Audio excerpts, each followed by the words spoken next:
Et bienvenue. Dans cette vidéo, je vais vous présenter le GSoft Etafi sur IRD universel, d'accord? Voilà, donc c'est une application qui vous permet d'éditer les états financiers des compagnies d'assurance IRD, d'accord? Suivant les normes du code CIMA, d'accord? Le code de la conférence interafricaine des marchés d'assurance. Voilà. Donc, universel parce que c'est un modèle qui peut être utilisé dans tous les pays dans lesquels le code CIMA est utilisé, d'accord? Voilà. Donc, je vais lancer l'application, vous présenter un peu comment ça fonctionne et tout, d'accord? Pour que vous voyez par vous-même, d'accord? Donc, le système n'a besoin que de vos balances, d'accord? Juste la balance N et N-1. Bon, la balance N-1 n'est pas obligatoire parce que si c'est une compagnie d'assurance qui commence l'activité, il n'y aura pas de balance N-1 dans ce cas-là. Donc, la balance N-1 n'est pas obligatoire. Donc, une fois que vous lui donnez les balances, le système va remplir toute l'alias des états financiers, voilà, votre bilan, tout ça là, voilà, le compte d'exploitation générale, le compte de perte et profit, tout ça, voilà. Il va les remplir pour vous en fonction des informations qui sont dans la balance. Et voilà, il fera les calculs et placera les valeurs dans les états pour vous, d'accord? Bon, on va voir ça comme je l'ai dit, on va voir comment ça fonctionne et tout à l'heure. Ok. Donc ici, j'ai déjà préparé une liasse pour faire la démo avec, d'accord? Donc on va l'ouvrir pour que vous voyez un peu comment ça se présente et tout, d'accord? Donc la liasse est ici.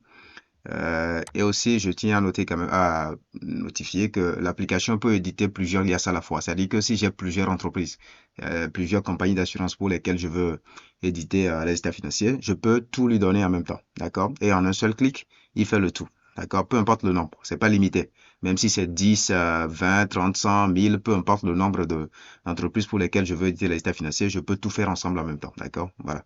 Donc ici, pour la démo, bon, j'ai fait l'exemple juste avec une seule liasse, c'est-à-dire une seule entreprise. Voilà, c'est sa liasse qui est là. Donc, si vous avez plusieurs liasses à utiliser, sans aucun problème, le système peut tout faire ensemble. D'accord? Voilà. Donc ici, je suppose que, bon, j'ai supposé que la compagnie s'appelle GDI, d'accord? Bon, j'ai Damage Insurance, voilà, quelque chose comme ça, d'accord? GDI, voilà. C'est juste un exemple, tout simplement. Donc, je vais ouvrir l'alias pour que vous voyez un peu qu'est-ce qu'il y a à l'intérieur, tout ça, et on va voir comment procéder, d'accord? Voilà. Donc, je lance. Ok, donc voici l'alias, d'accord? Vous allez voir que c'est l'alias, ça contient les états financiers, bien sûr, des compagnies d'assurance. Il y a IRD par défaut. Donc, vous allez voir, le bilan est là. Voilà, actif passif, le CEG, le CGPP, voilà, compte général de perte et profit. Voilà, il y a aussi le CRIA qui est là, le C1, tout ça, tous les états sont là, d'accord? Voilà. Donc ça, c'est l'alias vide. Pour l'instant, rien n'est édité, voilà, il y a rien qui est dedans, d'accord? Voilà. Donc, comme je l'ai dit, le système n'a besoin que des balances, ok? Donc, nous allons placer les balances dans l'alias, voilà, pour que le système puisse les utiliser pour faire les calculs et placer les valeurs dans les états financiers, d'accord? Voilà. Donc, ici également, j'ai déjà la balance de GDI qui est là.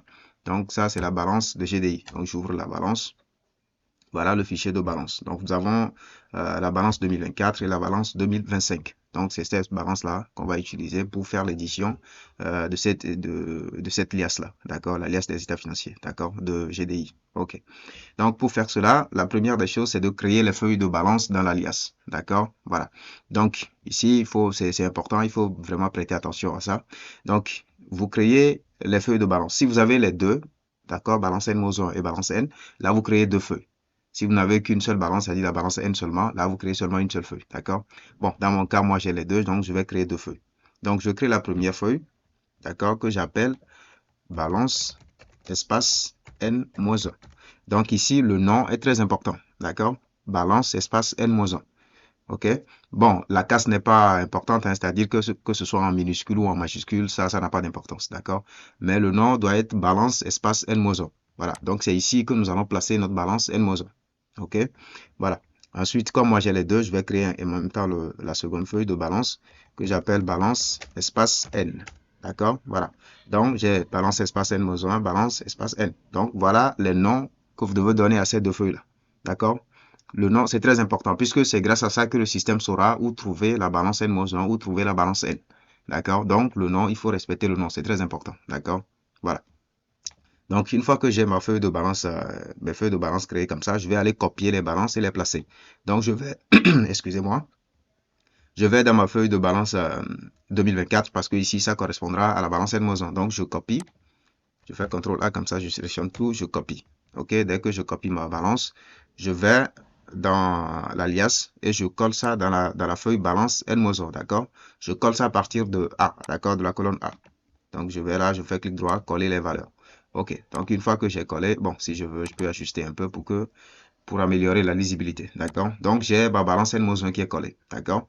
Donc, ici, par rapport à la façon de coller les balances, vous collez de sorte que le premier compte commence à la deuxième ligne, d'accord? Le premier compte de la balance doit commencer à la deuxième ligne, ok? Parce que le système suppose que la première ligne, c'est l'entête. D'accord? La première ligne, c'est l'entête. Donc, vous collez à partir de, c'est-à-dire vous collez de sorte que le premier compte commence à la deuxième ligne. D'accord? Voilà. Et il faut que ce soit également des balances à 6 colonnes. Solde d'ouverture, débiteur-créditeur, mouvement débit-crédit et solde de clôture, débiteur et créditeur également. D'accord? Voilà. Donc, voilà un peu comment vous devez placer la balance. OK? L'entête, c'est pas important. Vous pouvez l'effacer. D'accord? Je peux effacer ça. Ça n'a aucune importance. D'accord? Mais je laisse la première ligne vide. D'accord? Si je ne veux pas mettre les en-têtes. Mais je fais juste de sorte que le premier compte commence à la deuxième ligne. D'accord? Mais la première ligne peut être vide ou bien je mets les en-têtes, peu importe. Parce que vu que le système sait déjà que c'est une balance à 6 colonnes, il sait bien où se trouvent les soldes d'ouverture, les mouvements, les soldes de clôture, il sait où les trouver. Il sait où trouver les, comptes, les numéros de compte, où trouver les intitulés. D'accord? Dès que vous collez ça à partir de A, il sait où trouver tout. D'accord? À partir de la colonne A. Voilà, donc il va trouver, il saura dans quelle colonne se trouvent les montants, etc. Il trouvera ça. Donc vous collez parfaitement la balance, d'accord? Parce que si par exemple vous collez, supposons par exemple que quelqu'un colle et que le premier compte, il y a un compte également qui commence à la première ligne. Dans ce cas, le système va ignorer ce compte-là parce qu'il suppose toujours que la première ligne c'est l'entête. Donc il ne va pas le considérer. Et s'il ignore le compte là, ça veut dire que dans vos états financiers, il y aura des déséquilibres. Voilà. Ok, donc j'ai fini de coller ma balance N-1. Donc je vais aller faire pareil pour la balance N. Donc je vais, balance de 2025 qui correspond à N ici. Donc je copie également ça. Et je vais dans ma feuille balance N et je colle également. Voilà. Donc c'est bon. J'ai également ma balance N qui est collée. Pareil, d'accord? Vous collez de sorte que ça commence à la deuxième ligne. Même chose. D'accord? Même façon de faire. L'entête, si je veux, je peux l'enlever ou le garder. Ça n'a aucune importance, comme je l'ai dit. D'accord? Voilà. Ok. Donc, j'ai collé mes deux balances. C'est bon. Donc, balance N-1, c'est collé. Balance N également, c'est bon. Donc, une fois que j'ai collé les deux balances, je peux maintenant aller faire l'édition. Bon, moi, je préfère souvent les mettre au départ comme ça. Donc, je vais les déplacer vers le début. Voilà. Donc, j'ai mes feuilles de balance ici. Donc, vous allez voir que j'ai placé les balances dans l'alias, d'accord? Mais les états ne sont pas encore édités. Vous allez voir, le bilan est toujours vide. Vous voyez, tout le bilan est toujours vide, d'accord? Si je prends et le CEG, c'est toujours vide. Peu importe, voilà. Tout est vide actuellement. Rien n'est édité, d'accord? Voilà. Compte général de perte et profit, rien. Le CRIA, rien, rien. Il n'y a rien, d'accord? Voilà. Donc, on va faire l'édition et vous allez voir tout ça tout à l'heure. Donc, ici, nous, on va sauvegarder juste l'alias avec les balances à l'intérieur et on va fermer. D'accord? Je ferme l'alias avec les balances à l'intérieur et je ferme également ma feuille de balance. OK.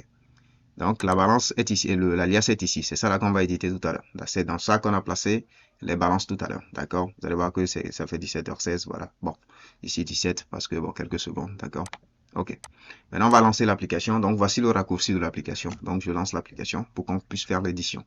Voilà. Donc là, il m'affiche l'interface d'authentification utilisateur parce qu'il me demande de renseigner mon nom utilisateur, mon mot de passe pour me connecter. Voilà. C'est parce que j'ai déjà fait le paramétrage. J'ai déjà entré mes informations de compte. D'accord? Donc, je vais me connecter tout simplement pour faire l'édition. Voilà. Donc, voici l'interface principale de l'application. Donc, pour faire l'édition, vous cliquez seulement sur le bouton ici, éditer les états. Donc, vous cliquez dessus. Et là, où il vous affiche une interface dans laquelle vous devez lui renseigner tout simplement les liasses que vous voulez éditer. D'accord? Voilà. Donc, comme je l'avais dit, si vous avez plusieurs états financiers à éditer, ça dit que pour plusieurs entreprises, vous pouvez tout lui donner ensemble. D'accord? Voilà. Vous pouvez tout lui donner ensemble, peu importe, le nombre n'est pas limité. D'accord? Ça vous permet d'aller très, très vite. OK? Voilà. Donc ici, nous, on a une seule liasse à éditer. D'accord? Donc, vous cliquez sur le bouton ajouter. Et maintenant, vous lui référencez la liasse que vous voulez éditer.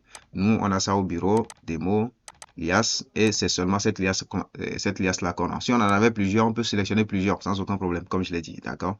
Voilà. Donc, je sélectionne ça, je fais OK.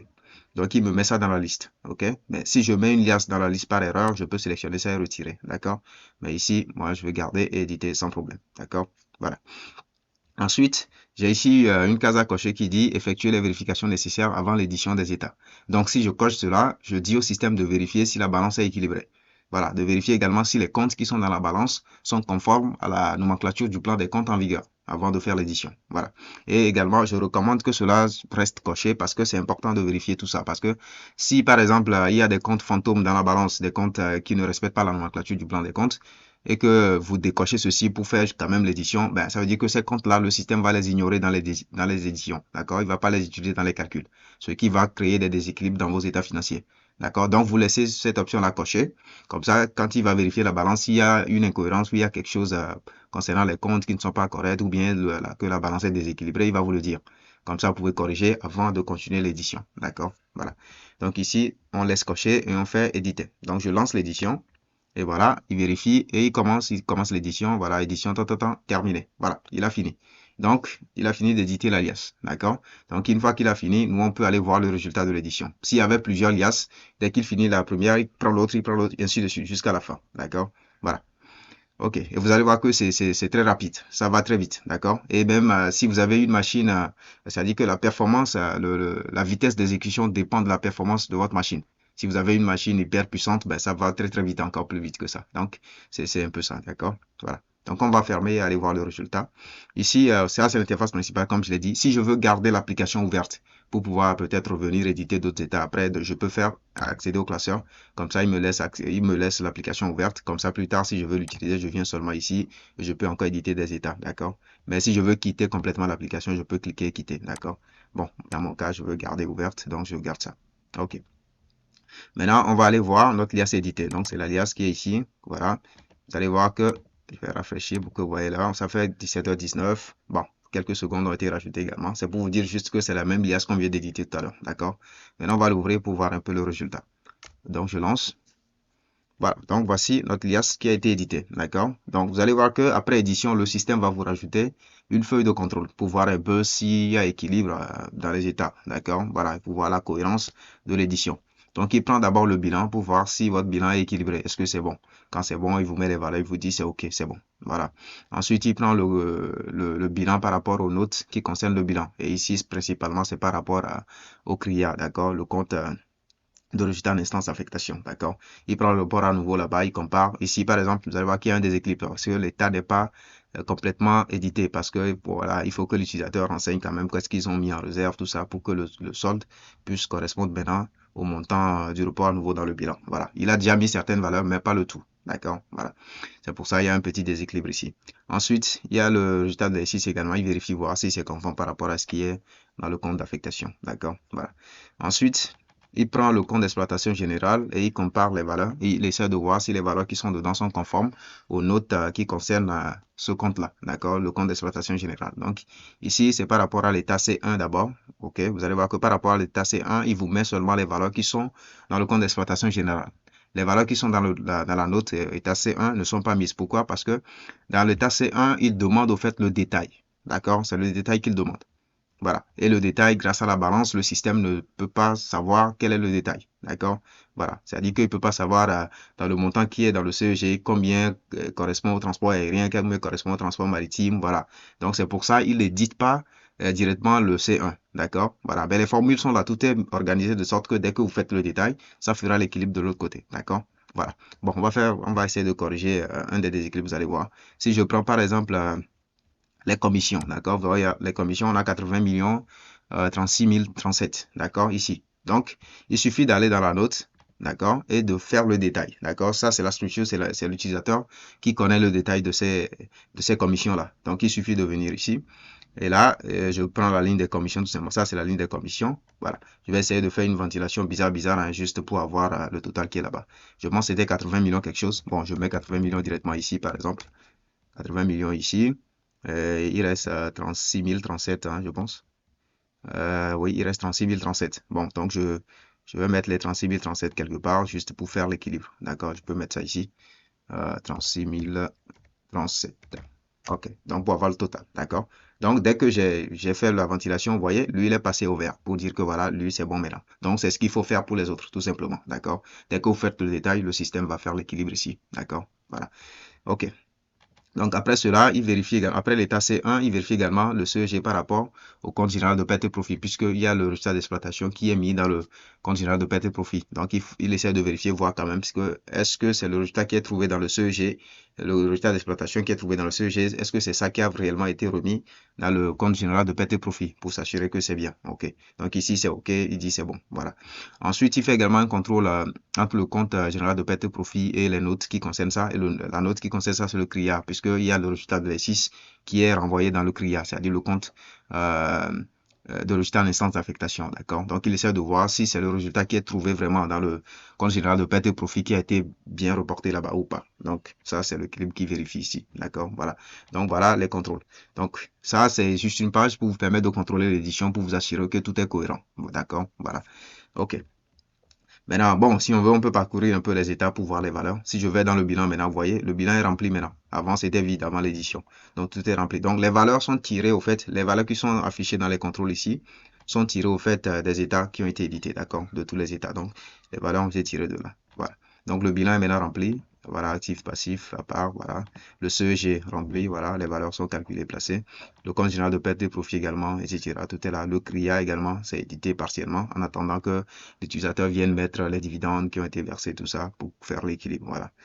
OK. Donc, en gros, c'est un peu ça. Bon, les autres états, tout ce qui peut être calculé grâce à la balance est calculé. D'accord?